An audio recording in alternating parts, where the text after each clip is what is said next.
बात करेंगे। बिल्कुल, इसमें दो तरह की चीजें हमारे सामने हैं। एक तो ये कि गैर कानूनी कब्जे ने किस तरीके से आबी पनागाहें जो है उनका नामो निशान तक मिटा दिया है। दूसरी बात ये कि न सिर्फ मकामी लोगों पर यह इल्जाम आयद होता है कि वो मुख्तलिफ मकामात पर कश्मीर वादी के अंदर, जम्मू के अंदर मुतअद्दिद आबी ज़खायर पर नामो निशान मिटाने के लिए वो जिम्मेदार हैं, बल्कि महकमे पर भी सवाल काफी ज्यादा उठ रहे हैं। कई मकामात पर गैर कानूनी कब्जा है और ये वादी के अंदर भी और जम्मू सूबे के अंदर भी एक तरह की सूरत हाल नजर आती है।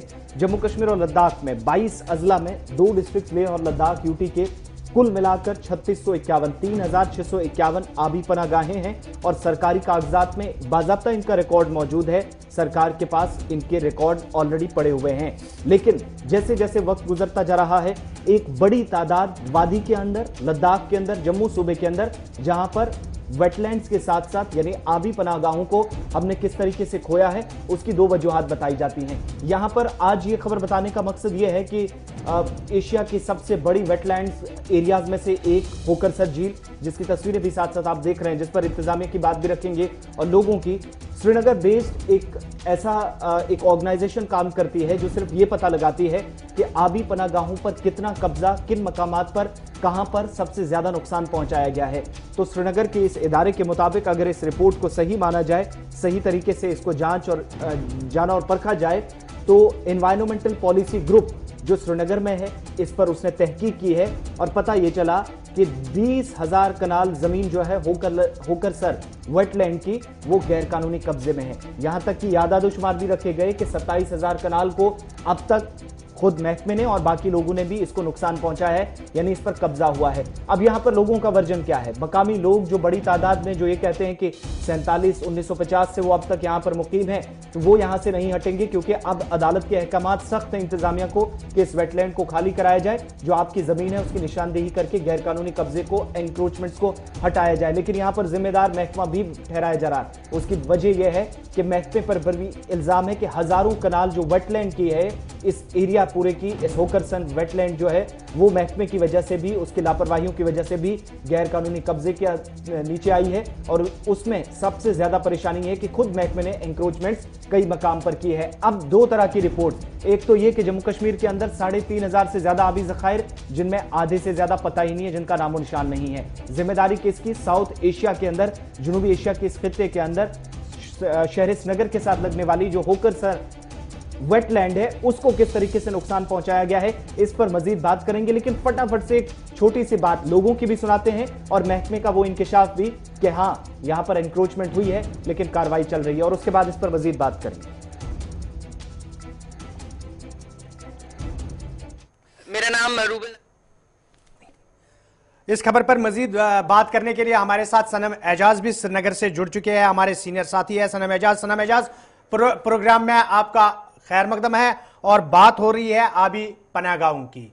अगर हम आबी पनागाहों की बात करेंगे, जिस तरीके से आसिफ अभी डिटेल में ये बात बता रहे थे कि शहर श्रीनगर के अंदर होकरसर इलाका, ये जो आबी पनागाह है, वेटलैंड है, यहाँ पर किस तरीके से हजारों कनाल की अराजी पर गैर कानूनी कब्जा जमाया गया। झील डल की बात करेंगे तो झील डल के हवाले से भी बार बार लोगों का यही कहना है कि यहाँ पर भी गैर कानूनी कब्जा जो है वो जमाया गया। लेकिन इस बीच अगर हम बात करेंगे, आज इंतजामिया सख्त रवैये में नजर आ रही है क्योंकि अदालत के अहकामात है। जब तक हजारों कनाल जमीन पर लोगों ने कब्जा किया, तब तक इंतजामिया कहां थी? क्या गलती सिर्फ उन लोगों की है जिन्होंने कब्जा किया, या इंतजामिया का बराह रास्त इसमें हाथ है? जब तक हजारों कनाल जमीन हड़प लिए गए, तब तक इंतजामिया खामोश थी। देखिए अमीन, अगर हम श्रीनगर की बात करें तो श्रीनगर में कुल मिला के डल झील जो है वो एक बड़ा आबी जखीरा है। उसके साथ साथ खुशहाल सर है, खुशहाल सर के साथ साथ श्रीनगर के खानियार के इलाके में बाबा डिम है, और फिर श्रीनगर से जब बाहर हम निकलेंगे तो श्रीनगर का होकरसर जो दुनिया भर में आबी परिंदों के लिए मशहूर है।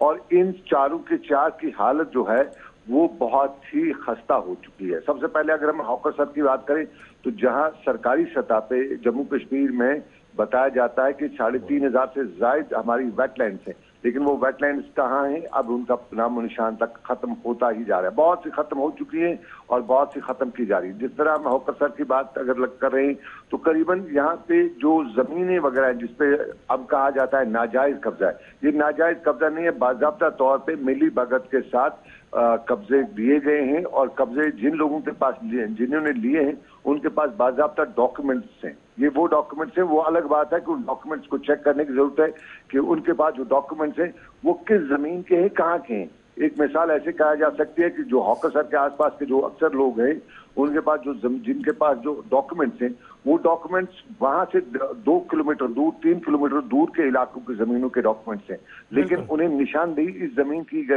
गई है और यहाँ पे उनका कब्जा है। और कुछ लोगों के पास डॉक्यूमेंट्स एक जगह के ही वहां पे भी उनका कब्जा है, उसके साथ साथ दूसरी जगह जो है वो यहाँ पर भी, यानी वो डॉक्यूमेंट्स दिखाते हैं, रेवेन्यू रिकॉर्ड वगैरह जो सब कुछ है। उसके साथ साथ अगर हम खुशहाल सर करें, खुशहाल सर खत्म हो चुका है टोटली, और खुशहाल सर को बाकायदा तौर पे सरकार के सामने दिन दहाड़े बेचा गया, उसके वो हाल बुरा किया गया।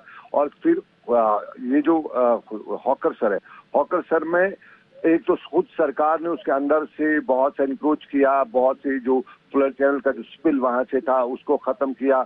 उसके साथ साथ पिछले इलाके से वो जमीनें जो हैं वो कॉलोनीज के लिए डिस्ट्रीब्यूट की गई। पंटल इलाके एरिया जो है, जो हाईवे की तरफ से जो रास्ता है, उसका बाकायदा तौर पे वहां पे भी जो हेर फेर कागजों में किया गया, उन कागजों में हेर फेर करने के बाद खुशहाल सर की जो जमीनें थी, जो कुल आबादी उसकी जो मुरबा जो उसका एरिया था, उस सारे एरिया को सुपेड़ के 1/3 रखा गया है। अगर इस वक्त हम देखें, ओवरऑल देखें, अगर हम ब्रॉडर स्पेक्ट्रम में देखें तो जो कभी खुशहाल सर हुआ करता था, जहां से आज के डेट में बारामूला श्रीनगर का जो हाईवे बना हुआ है, उस साइड से लेके पिछले इलाके तक की जो सारी जमीनें हैं, या फिर अगर हम बिमना से लेके निचले इलाके एचएमटी से पार के तरफ के इलाके की तरफ देखें तो सारे एरिया को पहले होकर सर का एक हिस्सा माना जाता था। लेकिन फिर वक्त के साथ साथ आस्ता आस्ता करते करते वो इस सर को, इस जो आबी जखीरा है, इसको खत्म किया जा चुका है। और इस वक्त ऑनरेबल कोर्ट की डायरेक्शन हैं, लेकिन उन पे बड़े बड़े मकान बनाए गए हैं, कई हजार लोग वहां पे रहते हैं।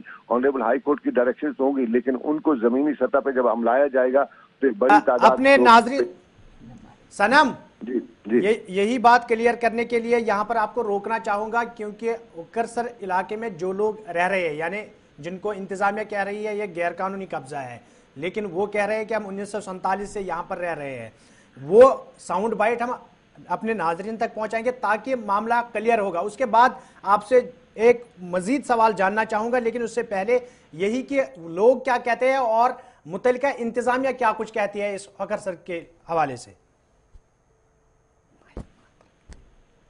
47 से है, जो भी कबाली जंग हुआ था वो यही से स्टार्ट हुआ था। तब से ये लैंड इन्हीं लोगों के अंडर है, जो यहाँ पे बस्किनदार है या बाकी जो है वो डिपेंडेंट है इसी होकरसर लैंड पे उनका जो मवेशी या जो रोजगार चलता है वो इसी पे चलता है।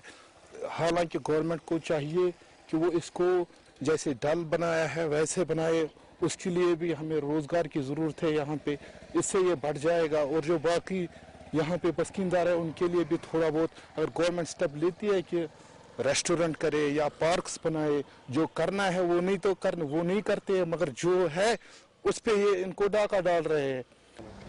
सब्जी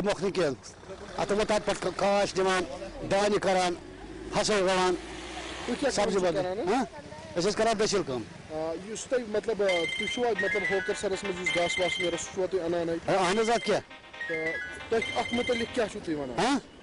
घास खतर रचान गोपन वोपन बे रात कर जमीन गवर्नमेंट ऑर्डर जमीन वापस क्या गवर्नमेंट असल स्टेप। देखिए ये जो होकरसर है इसका एरिया हमारा बंद as per our records it is 13.75 square kilometres. इसमें एनक्रोचमेंट्स हैं, as per our records encroachments भी इसमें कुछ रिकॉर्डेड हैं, जिसमें जैसे ही मैंने ज्वाइन किया मैंने इसमें नोटिस इसमें लोगों को जो थे उनमें नोटिस उसमें encroachment in the form of cultivated land या ये फेंसिंग टिन शेड्स वगैरह, उसमें हमने उनको नोटिस इशू किए हैं, लेकिन अभी तक वो एनक्रोचमेंट रिमूव नहीं हुआ है। उसके उसमें वही प्रोसीजर होता है as per wildlife protection act, हम नोटिस देते हैं लोगों को। चलिए ये आम लोग क्या कहते हैं जो वेटलैंड के नजदीक रहते हैं और इंतजामिया क्या कुछ कहते हैं। सनम, आपने दोनों की बात सुनी है, यहां पर बात यह भी है जहां अदालत के अहकामात के बाद अब इस गैर कानूनी कब्जे जो इंतजामिया कहती है गैर कानूनी कब्जा है, इसको हटाने की बात कही जा रही है। क्या यहाँ पर यह जिम्मेदारी नहीं बनती है कि जिन अफसरान की निगरानी में ये हुआ है उनके खिलाफ भी कार्रवाई की जाए, छानबीन की जाए कि आखिर कौन लोग हैं जिन्होंने इन लोगों को यहाँ पर रहने की इजाजत दी? देखिए अमीन, यहाँ पे अगर कब्जे की अगर बात करें तो बहुत पहले से चलता रहा है। बहुत से लोग इस कब्जे से जो हैं उससे फायदा उठा के अब रिटायर भी हो चुके हैं। कुछ लोगों की अब मौत भी हो चुकी है जिन्होंने इससे बड़े फायदे उठाए और उसके बाद वो रिटायर हुए सरकारी दफातर से, फिर जिंदगी से चल गए। लेकिन इंपॉर्टेंट ये है, इस वक्त जब कब्जों की बात की जाती है तो वो कब्जों की बात की जाती है जो यहाँ के लोकल लोग जिनका इस पे है, जो इसके साथ बहुत पहले से जुड़े हैं, कहीं रोजी रोटी का वसीला भी है और पिछले साइड से लोग हैं। लेकिन जो फ्रंटल जो मेन एरियाज हैं उस कब्जे को हटाए जाने की जब बात की जाएगी तो बहुत परेशानी सरकार के लिए, क्योंकि जो फ्रंटल एरियाज हैं, जो कॉलोनीज यहाँ पे बनी हुई है, उन कॉलोनीज को अगर हटाया जाता है, क्योंकि उनके पास डॉक्यूमेंट्स थे, लेकिन उन डॉक्यूमेंट्स में अगर विजिलेंस या सीबीआई इंक्वायरी करती है तो वो डॉक्यूमेंट जो हैं वो दूर दूर के इलाके के हैं। वो कहीं ना कहीं वो कागज तो है मौजूद हैं, लेकिन वो जमीनें जो हैं वो बेमना या आसपास के दूसरे इलाकों के, लेकिन कहीं ना कहीं मिली भगत के बाद वो रेवेन्यू के लोग या जो वाइल्ड लाइफ डिपार्टमेंट के लोग, उन्होंने उनकी निशानदेही उस एरिया में कर रखी है। उनमें उन लोगों का कसूर नहीं कि उनको बताया गया, उन्हें वो जो जमीन के दलाल हैं होते हैं उन्होंने इससे जमीनें ली हैं तो उनको लेकिन जब ये सब कुछ होगा तो बड़ी तादाद में वहां पे लोग बेघर हो जाएंगे। यूजुअली हम कब्जे की हटाने की बात करते हैं तो हम करते हैं कि जो पिछले इलाके में किसी ने वहां के शेड बना रखा है या किसी ने जमीन को वहां से खेती उगाने के लिए किया है, हम उसकी बात करते हैं। लेकिन इंपॉर्टेंट यहाँ पे है कि बड़े लोगों ने जो प्लेयर सनम अगर हम छानबीन की बात करेंगे तो सरकार के लिए परेशानी बन जाएगी अगर छानबीन होगी। क्या बड़े लोगों का हाथ इसमें हो सकता है फिर जो फ्रंट कॉलोनीज में लोग रहते हैं? देखिए श्रीनगर में लैंड माफिया जो है उसमें बड़े लोग ही शामिल हैं। कश्मीर वैली में या दुनिया में अगर या हिंदुस्तान की जहां पे भी हम जाएं, यूजुअली कहा जाता है कि जब तक बड़े लोगों का आशीर्वाद न हो तब तक कहीं पे भी कोई लैंड माफिया नहीं चमक सकता। तो यहाँ पे भी जो लैंड माफिया का है उसके पीछे बड़े लोग हैं और बड़े लोगों के आशीर्वाद से, पॉलिटिशियंस में बात कर रहा हूँ, पॉलिटिशियंस की, उनके ही आशीर्वाद से ये सारा कुछ हुआ है। तो इस वक्त ऑनरेबल कोर्ट की डायरेक्शन है, लेकिन एक उम्मीद जागी है। पिछले एक साल से जो एक्टिविटीज देखने को मिल रही है, सरकार जो अब बदली है और यूटी बनी है, तो यूटी में कहीं न कहीं होप हुई है कि जो ये गैर कानूनी अभी तक हुआ है उसको शायद हटाया जाएगा। लेकिन मसला बहुत संगीन है, क्योंकि इसके साथ साथ एक और मसला, जिस तरह खुशहाल सर की जब मैंने पहले बात की, खुशहाल सर शहर श्रीनगर के वो वेटलैंड था जहां का लोग पानी पिया करते थे, खाने पीने के लिए वो पानी इस्तेमाल किया, लेकिन अब वो खत्म हो चुकी है। अब वो टोटली तो यहाँ से लेके वहां तक ये दोनों, क्योंकि बीच में थोड़ी सी गैप है, इंटरकनेक्टेड भी इसको कहा जा सकता था। पुराने जमाने में कहा जाता था कि खुशहाल सर और हॉकर सर आपस में मिले हुए, लेकिन बीच में बाद में क्या हुआ, वो दूरियां जो बीच में पैदा की गई, बाकी जमीनें बीच की खाई गई। तो फिलहाल ऑनरेबल कोर्ट और उसके बाद सरकार ने जो फैसले लिए उसको देख के उम्मीद तो जागी है, लेकिन साफ जाहिर है इसमें बहुत ज्यादा परेशानी होंगी उन लोगों को उन लोगों की वजह से जो इस वक्त वहां पे रह रहे हैं, पिछले 30 सालों से 20 सालों से रह रहे हैं। तो ये एक परेशानी का मामला होगा सरकार के लिए, लेकिन सरकार है और सरकार जब चाहे तो कुछ भी कर सकती है। चलिए सनम, आपका बहुत बहुत शुक्रिया प्रोग्राम में हमारे साथ बने रहने के लिए। ये थे हमारे सीनियर न्यूज एडिटर सनम एजाज जो कि इस पर बात कर रहे थे, लेकिन उन्होंने जिस तरीके से इशारा दिया उससे यही बात सामने आ रही है कि ऐसे पहले भी बहुत सारी कार्रवाइयां देखी गई जिनमें शिद्दत देखी गई है, एक गर्म माहौल देखा गया। लेकिन ये वादी कश्मीर है, यहाँ का मौसम हर 6 महीने के बाद बदलता रहता है, गर्मी के साथ ठंडी का आना यहाँ पर ज़रूरी है। तो ऐसे कार्रवाइयां हमने पहले भी देखी है और ऐसी कार्रवाइयां, लेकिन सिर्फ इतना उम्मीद जताई जा रही है कि लेफ्टिनेंट गवर्नर इस वक्त जम्मू कश्मीर के अंदर है, शायद कुछ मुमकिन हो।